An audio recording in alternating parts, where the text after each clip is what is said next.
What is going on to my DC fans, and welcome back to my channel MovieFiles. Today we are discussing the long-awaited solo outing of The Flash. That's right, the movie that was announced 27 years ago has finally come to fruition. It does exist, and I have seen it, and we're talking about it in today's spoiler-free review. But first, I want to talk to y'all in the comment section. Let me know if this was a film you were looking forward to seeing. And of course, once you've seen it, let's talk about the things you liked, loved, or maybe things that didn't work for you all in The Flash. And if you, like me, have seen all the DCEU films, where would you put The Flash on your personal rankings? Let's talk about it in the comments below. So yes, this movie has been in production hell. So many different writers, so many different directors. We'll talk about the Ezra Miller of it all, but it has finally come out, and here we are discussing it. And I want to start off with talking about the man that has brought The Flash to life, and that is Andy Muschietti, who I'm a big fan of. Mama, the It franchise. He has brought The Flash to life in the best way possible.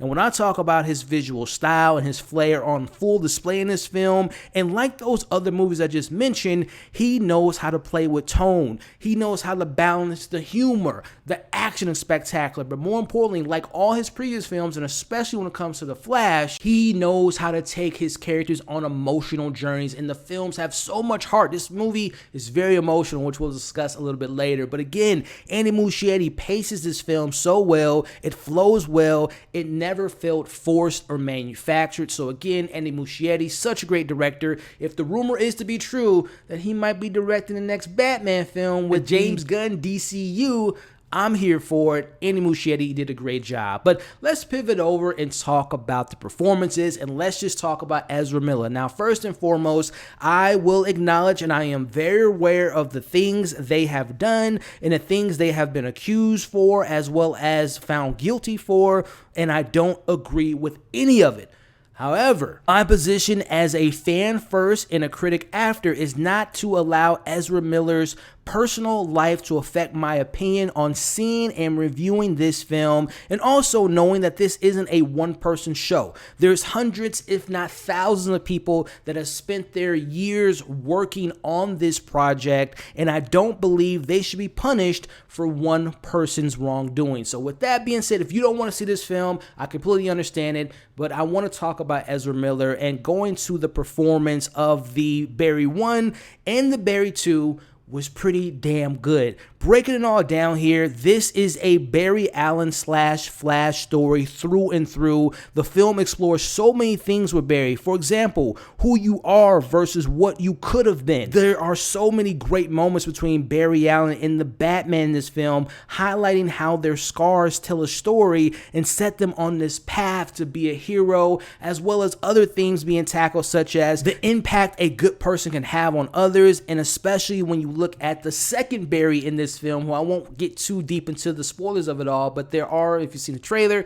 two Barrys, one that's older, one that's younger. Second Barry, there's a really solid coming of age story within that narrative. So again, not ignoring the Ezra Miller of it all, but just acknowledging the performance and keeping it kind of separating the art from the artist conversation. They were fantastic in this movie. And again, going back into the Barry Allen of it all, having the two different versions of the Barry seeing themselves differently. We have Barry 1, who looks back at their younger self and gets a chance to see and learn from their mistakes, while the younger version sees the future of themselves and seeing the maturity that that Barry has learned to become.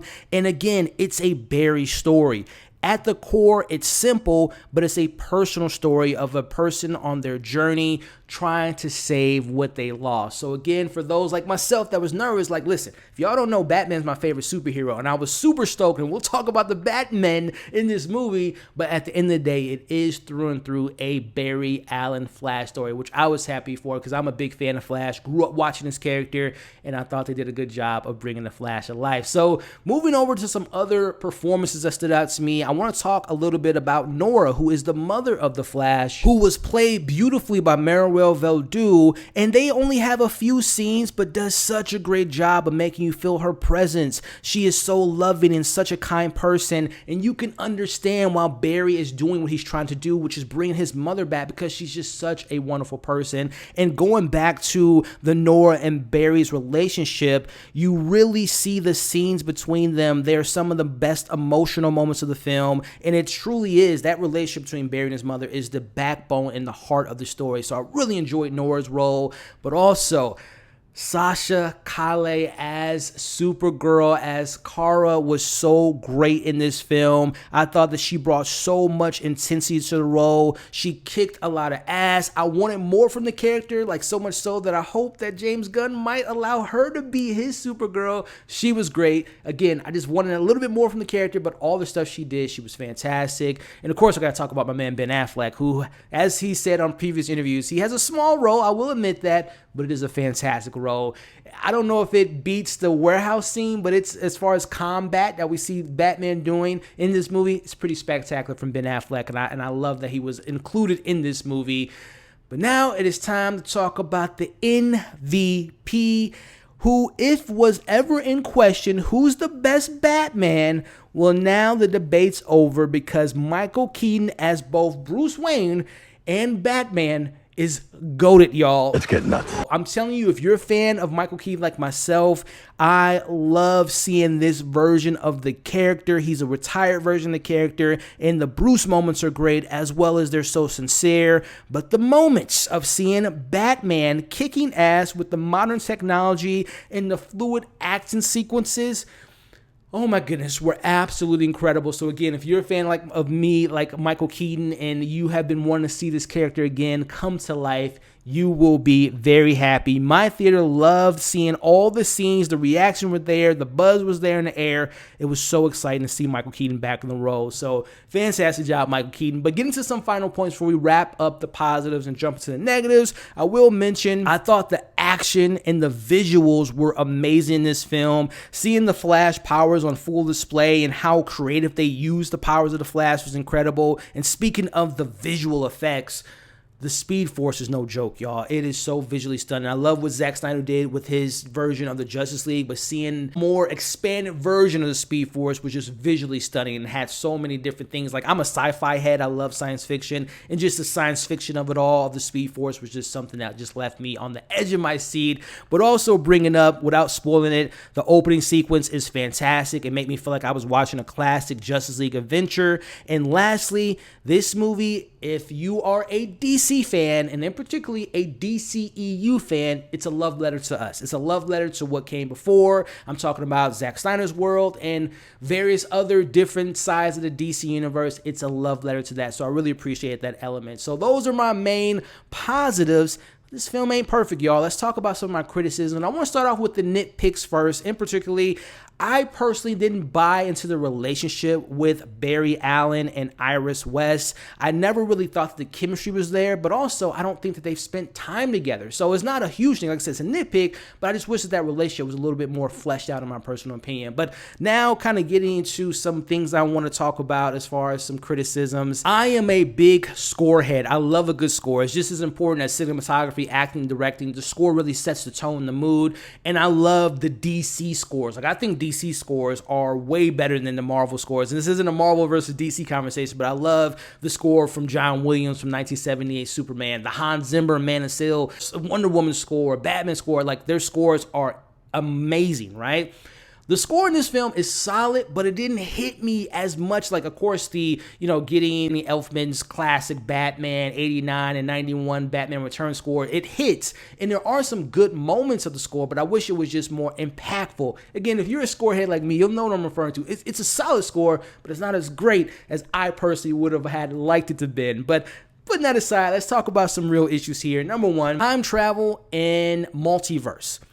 I personally like how the film explains the multiverse angle and the mechanics of how it works within the narrative in this film. But I'm going to be honest with you all, especially when we get to the third act of the film, it's a bit convoluted, it's a bit messy, and it kind of breaks its own rules. And I love science fiction, like I mentioned, but sometimes when films try to not only tackle time travel, but then implement the multiverse, it gets very messy. And again, I'll talk about that more in like a spoiler discussion, but when you see the film, you might understand what I'm referring to once you've seen it. I thought it could have been handled a lot better if you ask me.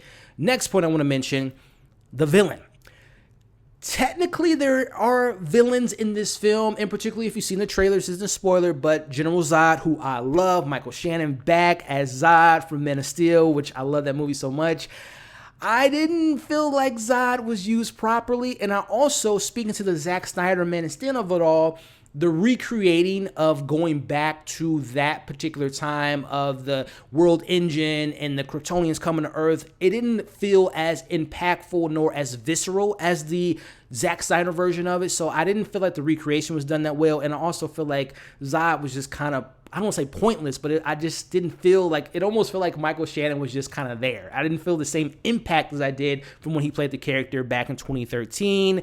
And then last thing I want to kind of mention, or my final last points, the movie almost felt like there was a missing chapter. And what I mean by that is we're picking this movie up understanding that this is the same Barry Allen from the Zack Snyder, seeing him in BVS, seeing him in Justice League. But then it feels like there's a chapter missing and we're introduced to him, kind of reintroduced to the character, because when you see the Flash and Barry Allen in this movie, there's been, and I'll just say this now, I'm not a personal fan of off-screen development. There is a lot of off-screen development for Barry Allen. Number one, from a power standpoint, like he's doing things in this film, and understandably so, it's their solo outing. So we're going to see more things from the character versus what we saw in the Justice League.